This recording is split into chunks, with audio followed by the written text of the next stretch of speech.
Hi friends, welcome to my YouTube channel Lavanya's cooking and beauty. ఈరోజు మనం కొంచెం వెరైటీగా ఎగ్ దోస్ని ఎలా ప్రిపేర్ చేసుకోవాలో తెలుసుకుందాం. మీరు కూడా ఇలా రోజుల్లో కాకుండా కొంచెం వెరైటీగా ట్రై చేయండి, టేస్ట్ చాలా బాగుంటుంది.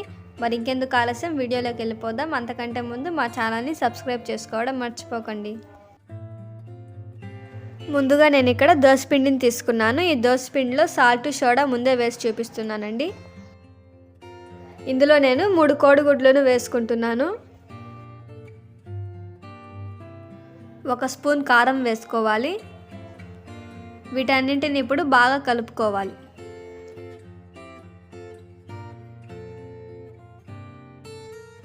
ప్యాన్ పెట్టుకొని బాగా హీట్ అయ్యాక కొద్దిగా ఆయిల్ వేసుకొని ప్యాన్కి బాగా అప్లై చేసుకోవాలి. ఇప్పుడు మనం కలిపి పెట్టుకున్న ఎగ్ దోస పిండిని కొద్దిగా మందంగానే వేసుకోవాలి. ఇందులో మనం కట్ చేసుకున్న ఆనియన్స్, పచ్చిమిర్చి వేసుకోవాలి. కొద్దిగా మిరియాల పొడిని చల్లుకొని దోసకి చుట్టుపక్కల ఆయిల్ని వేసుకోవాలి.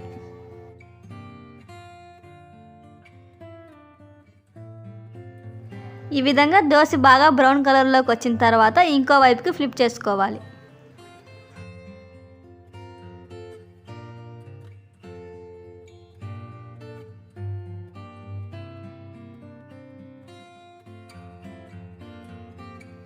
ఇంతే ఫ్రెండ్స్, దోశ రెడీ అయిపోయింది. ఇప్పుడు ఈ దోశని మనం ప్లేట్లోకి ట్రాన్స్ఫర్ చేసుకుందాం.